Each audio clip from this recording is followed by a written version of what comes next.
one of our final topics of discussion is going to be the idea of a subset. This may not seem like a natural thing, but what we're trying to say here is that there are some sets which are entirely contained within other sets. So, for example, if I let S equal 1, 2, 3, 4, and R equal 2, 3, everything that's in R is also in S. So R is a subset of S. Just like the way you might use that in English. Totally reasonable. In fact, one might say that is a proper subset, meaning that they are not the same. This symbol, which is like a curved less than or equal to, is like a less than or equal to. If you want to say that it is strictly a smaller set, as in there are things in S which are not in R, you just don't put the line on the bottom. Just like to say a number is strictly less than another number, you do not draw a less than. So this top thing is something like 4 less than or equal to 5. The bottom one is saying 4 is less than 5. Both are true. The second one is more specific. So that is the idea of a subset and a proper subset.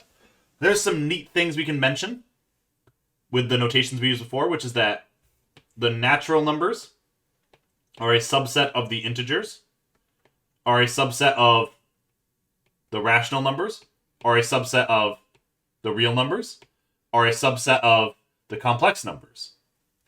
So that's kind of neat. Those all chain together and they just become bigger and bigger and bigger and bigger. Another observation, which is going to enrage some of you, I imagine, is that for any set S, the empty set is a subset of S. This may seem strange because empty set doesn't seem like it should be a subset in some sense. However, you can't prove me wrong. Everything that's in the empty set, none of the things, are definitely in any other set. And there's no counterexample you could conceivably give me. There's nothing you could say is in the empty set, because it contains nothing. So you cannot prove me wrong. This is what we call vacuously true. The lack of existence of a counterexample means that this is true. We call this vacuously true. Our final two ideas to do with sets are going to be the idea of cardinality, which is some notion of the size of a set. It counts the number of elements that are within a set. This is as easy as you think it is, which is the cardinality of the set 1, 2, 5 is 3. You count the number of things in the set. Totally reasonable. Hopefully I don't need to go into too much detail there. The second idea is the power set.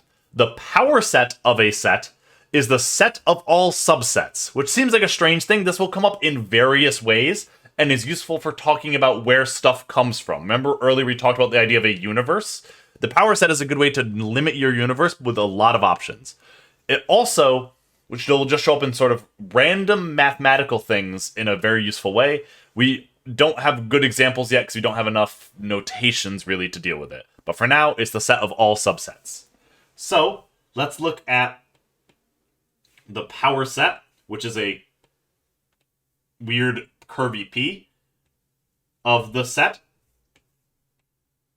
1, 2, 3.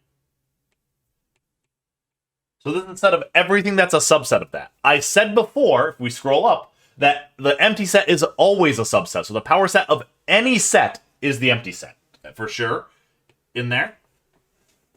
Another subset of 1, 2, 3 is the set that contains 1. That is a subset. It contains every element within that set is within 1, 2, 3. Similarly for 2. Similarly for 3. There's some other subsets. For example, 1, 2 is a valid subset. 1, 3 is a valid subset. And 2, 3 is a valid subset. Note, 3, 2, 3, 1, 2, 1 are not valid subsets because we already included these. Order does not matter. I only wrote them in this order because it was systematic and easier for me to write down. Our final subset is going to be the set itself.